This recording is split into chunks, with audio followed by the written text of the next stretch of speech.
Hi there, VC. Steve Whitty here. Time for another video. Thought I'd try a different view. So stop getting the glare from the early morning sun.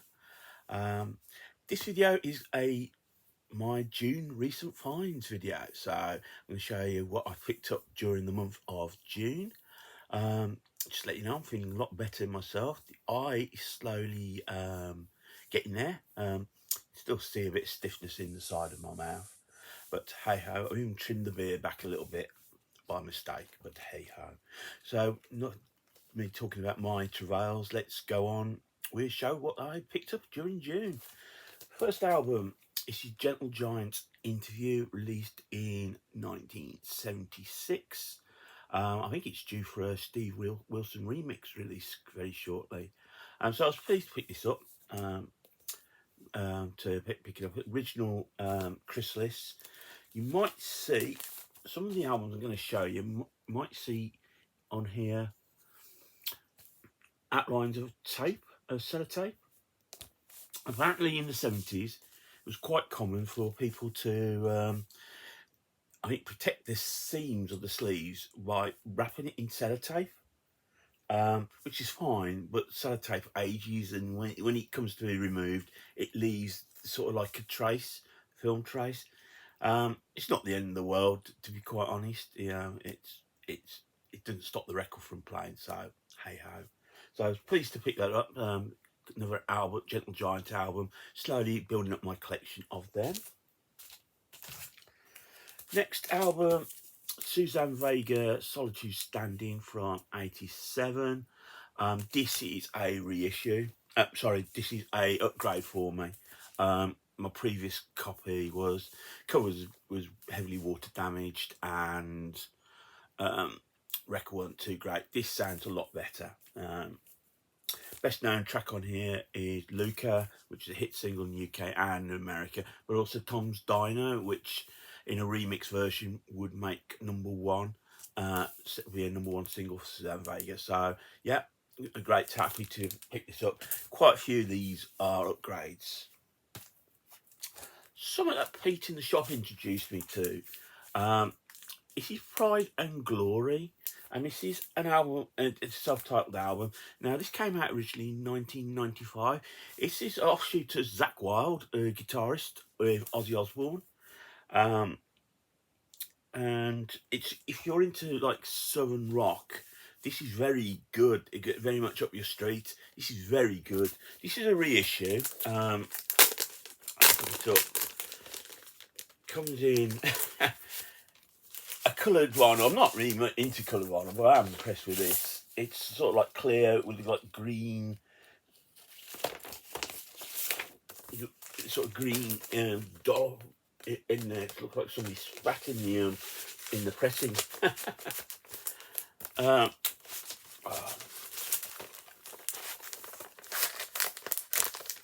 And yeah, it's really great. You can get hold of it. It's worth getting hold of. As I say, if you're into southern rock, it's really good slab of that. If you get hold of this, there is a download card, which they do their version of Black Sabbath The Wizard, Led Zeppelin In My Time and Dying, and they do Beatles Come Together. If you can't get hold of it, on the streaming sites, that's shown, but it really is worth seeking out. Next, Rainbow, Straight Between the Eyes, came out in 1982. This sort of like moved Rainbow into even more into soft rock, sort of soft rock vein. Ritchie Blackmore was listening to a lot of Foreigner Journey, and you see what was going on in the charts at that time, and this album sort of reflected some good stuff on there. Open the Death Alley Driver. There was a hit single called Stone Cold, which was a minor hit single, and it was probably the last top 40 single that Rainbow had in the UK. Bring On the Night, Dream Chaser, that's another great song. Mistreated. It's not a bad album. It's not up there with their best. I think this was the first album that featured David Rosenthal on keyboards in the ever-revolving lineup. That was Rainbow. Well worth having. Have a slurp of coffee.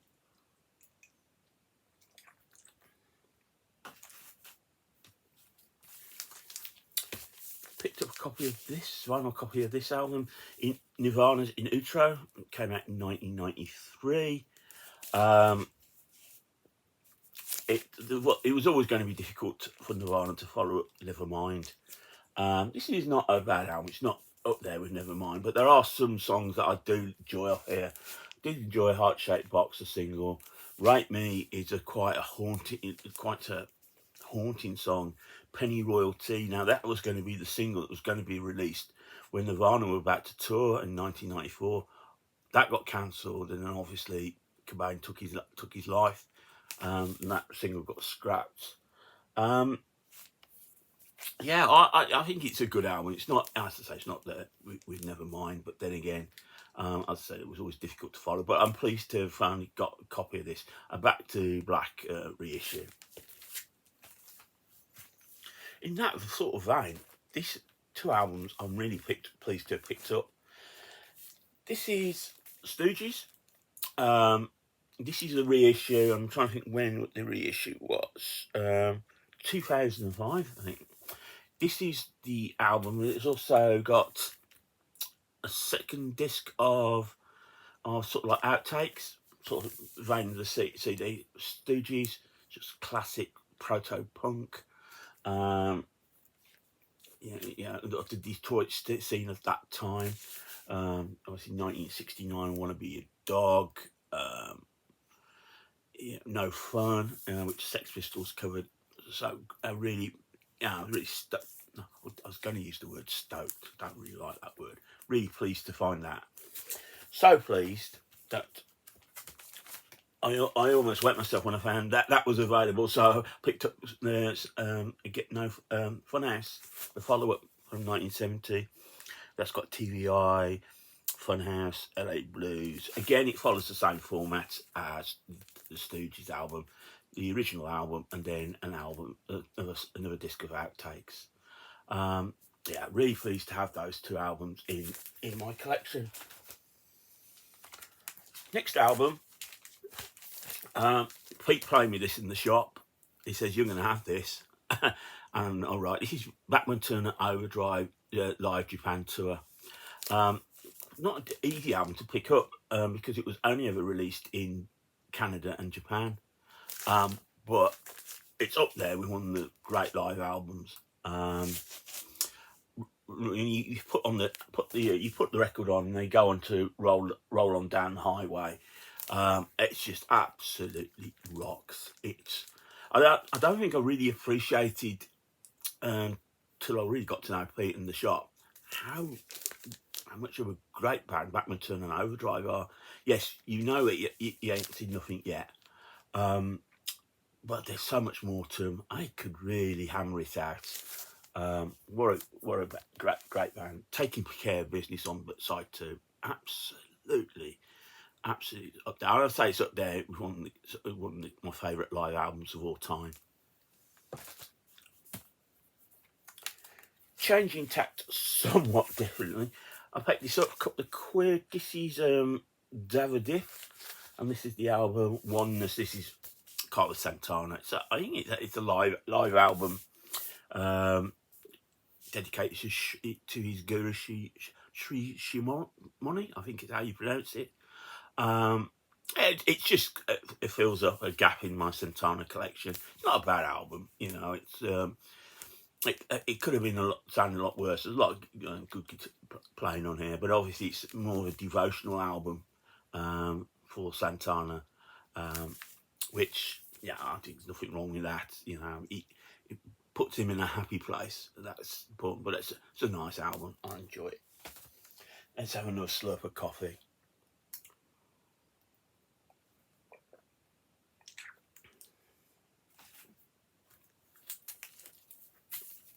Next, Gong Shamal.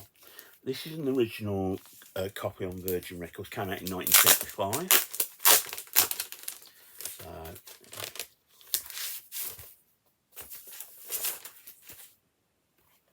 Got the sort of like the coloured red dragons on there. This definitely represents a shift towards more jazz, fusion, prog. in a way, this is sort of like it's not doesn't feature obviously David Allen and Steve Hillage isn't on here. So this is sort of like this sort of shift towards, let's say, a prog version. The line up of the band, if I get the album out. There you go. So you've got on here Mike Howlett, Didier Mulher, Muriel Bauer, Pierre Morelin, and Patrick Lemonis. So obviously based in France. I think Didier Mulher, when the next album sort of took over leadership of Gong. I mean, that was the thing about Gong. There wasn't really one person that it's obviously associated with that David Allen, and also you got Steve Hillage, but it was never. There was never one band. It's sort of like one leader of the band. It was just like sort of like a floating ensemble, and it's still going now. Gong, even though I don't think any of those members are in the band now. Another album I picked up, Grateful Dead, American Beauty. It's an album I've heard a lot about. Obviously, heard a lot about the Grateful Dead. I listened to a podcast, I might have mentioned it in previous videos, history of rock music in 500 songs, and I think episode 135 was dedicated to the Grateful Dead. They're long episodes. You have to really stick with them. This is one about 3 hours long, and it was a comprehensive history of the Grateful Dead. But coming back to this album, obviously I knew the song Trucking because it gets played a lot on Planet Rock over here in the UK. It tends to be the go-to track for the Grateful Dead. And yeah, I enjoyed it. It's so difficult because the Grateful Dead they don't mean as much in the UK as they obviously do in America. They were an institution in America. And it's, I wouldn't say a bad thing about them. I actually quite enjoy. I've got a greatest hits, and I've got the first 2 albums as a twofer. If I see anything else, I'll pick it up, but at the right price. But yeah, I was pleased to have those.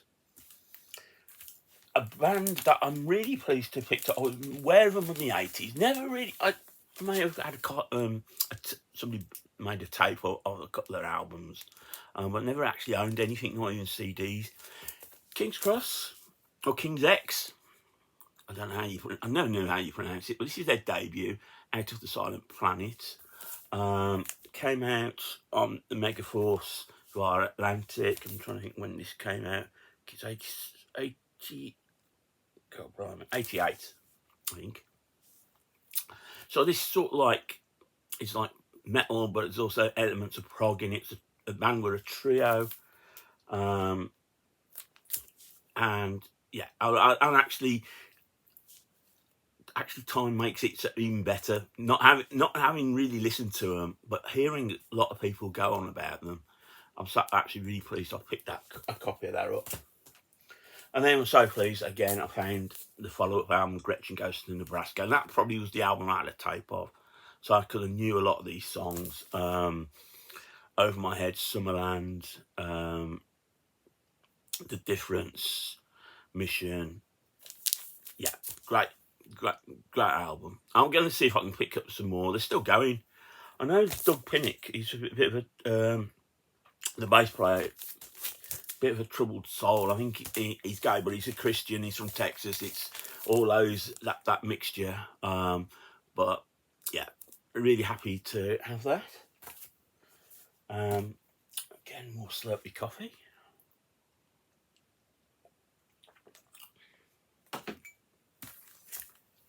Album I've been looking to get hold of is Magnum's Kingdom of Madness. Now, this is a reissue from 1988. The album came out 10 years before. This is on FM Records, which is a record company from Wolverhampton. Magnum had been signed to them for a period of time. When Storyteller's Night came out, this was a period where they were in the wilderness a little bit, and FM released a compilation called Mirador as well. This album, it's of its time, 78. Magnum had been known as the after Magnum and had a single out on CBS in the early 70s. So you've got on here this title track, Kingdom Madness, In the Beginning, and Lords of Chaos, Invasion. It's to say, it's very much of its time, and I think the cover sort of represents it. It's a Rodney Matthews cover, who was very well known doing covers, sort of like Roger Dean-esque type covers. Originally came out on Jet Records, which was ELO's label, and I think there was a link to ELO, and I think the band thought that Jeff Lynne was going to produce the album. It ended up, I think one of the roadies did it, so it was a bit of a troubled relationship with Jet. But yeah, I'm pleased to have got this, because Magnum were one of those underrated bands, in my view, a Birmingham band that people should know a bit more about. Next up, The Mission, Grains of Sand. This is a sort of like a album that came out, outtakes from the Carved in Sand sessions. So in here you've got Hands Across the Ocean, Grip of Disease, which is a great track. It should have been on one of the albums. It was a B-side. They do a cover of the Kinks' Mr. Pleasant. They do a version of John Lennon's Love, which I actually adore, on here. Kingdom Come, which originally appeared on the first chapter. I think it's the first chapter. And this is a slowed down version when it was just piano, which was them doing the rounds when they were doing the live shows. So as I say, it's outtakes and B-sides from the Carved in Sand sessions. Not a bad album. All right. I'm talking about The Mission. I finally get hold of a copy of Mask, which came out in 1992. I still haven't, this album passed me by. I was a big Mission fan, maybe because I wasn't working at the time and I maybe couldn't afford the CD. The problem with this album, and I love The Mission, it's a band that didn't know what direction it was going in at the time. Obviously, grunge had changed things a little bit, and you can find different genres in this album just listening to the tracks. And I think the band pretty much fell apart a little bit straight after. And yeah, I mean, it's not a bad album. Some good songs on here. Like a Child Again was a single which did okay, but I think you could see what was happening with the band. It was almost sort of like you're listening to this and you're almost listening to a band that really didn't know what he was doing at that time. I saw Mission last year at Beardy Theory, and it was one of those moments, and you close your eyes, and it took me back to 1988 when I saw them at the Hummingbird in Birmingham. It just felt there, and you know, sometimes you see a band, and they connect with you. They did at that time. They were my favourite band, I think, and it just took me back. Talking of masks, and this is another upgrade. This is Hawkwind Choose Your Masks. There's your mask. Take a pic. Came out in 1982. This hit, well, I think it was the last album of Hawkwind to hit the top 20. It's a good album, actually. On side 2, they do a new version of Silver Machine. I think it's a song it's a song that you know, while it gave them big hit single, it was number 2 in 1972. I think they sort of treat it with a bit. It's not something that they will wheel out all the time when they play. But yeah, it's a really good heavy album. Hawkwinds are always worth chasing up. You know, get Hawkwind in the shop, it flies straight out, so to speak. Almost done. Robert Fripp, The League of Gentlemen. This came out in 1980, I believe. Yes. You've got the tour dates. And usually you've got the tour dates on the cover. Normally they're either on the inside or you have to go to the gig and get them on the back of the shirt. This is obviously post King Crimson. At this point, Robert Fripp was really influenced by the new wave, and you've got on this album,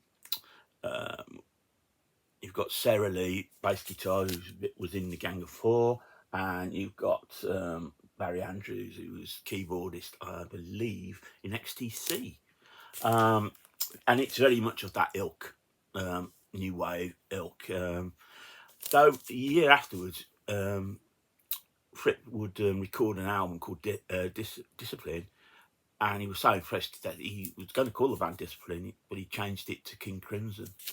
So sort of direction he was going in. He was hanging out in New York quite a lot, so he was getting really influenced by what was going on at that scene. Talking of King Crimson, I found a copy of USA. It was the live album that came out post original split. As it says, recorded in the USA. You can see the sellotape marks there. So you've got Lark's Tongue in Aspect Part 2, Lament, Exiles, and then on side 2, Asbury Park, Easy Money, and 21st Century Schizoid Man. Is it as good as Earthbound? Don't think so, but it is a good live album. This is an upgrade because my original copy I found was warped. So I was really happy to find this. Colosseum's Valentine Suite, and I don't really like, but yes, it's a swirl, and I have a swirl sleeve as well.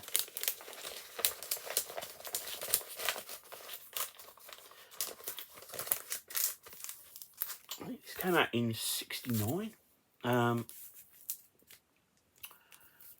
This is absolutely wonderful album, absolutely wonderful, especially side 2.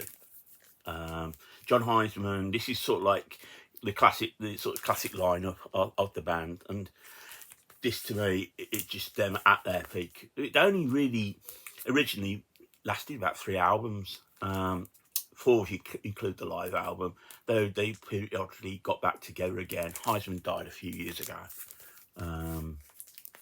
So yeah, I'm really pleased to pick this up. You know, makes an old man very happy. And probably of all the picks this month, this was the highlight. Couple more to show you. Right, we need to check this out. Mudhoney Super Fuzz Big Muff 12-inch EP, single EP. Sort of like this is probably the grunge track. Touch Me I'm Sick on here. I had the CD of this, but in making room I got rid of it and burnt my copy and burnt it. So I was really chuffed to find this. Find this, and as I say, it's sort of like one of the essential grunge records if you're into that to get hold of. Yeah, loud guitars. There's nothing wrong with that. And the final album in this stack in June is Styx, Man of Miracles, their 4th album, released in 1974. This would be the last album that was released on, what's the name of that label? Wooden Nickel. This is through RCA. They then would shift to A&M Records, where they just stay for the majority of their peak years, so to speak. But early Styx is worth having. I'd never seen this album before, so that's what intrigued me, and I picked it up. And it's pop prog, you know. It is what it is. It is what it is. There's some great playing, some great songs on here as well. Really pleased to have this in the collection. So yeah, well, and despite, I think in the UK there's a bit of naffness to Styx because of the song Babe, but people don't realise that they're more than that. There's quite heavy prog songs, very melodic. I think that's probably what people don't get. They're very melodic, something to them with that. So yeah, that's all my finds. So I hope you enjoyed those, VC. I hope the video isn't too long. I think it's taking it into 20 minutes, but hey ho. So whatever you get up to this weekend, make sure you have a good one. Feel free to leave a comment. I will get back to you. It might not be straight away, but I do get back to you. I do promise that. So whatever you get up to, VC, make sure you enjoy yourself. Keep spinning. but more importantly, keep on smiling.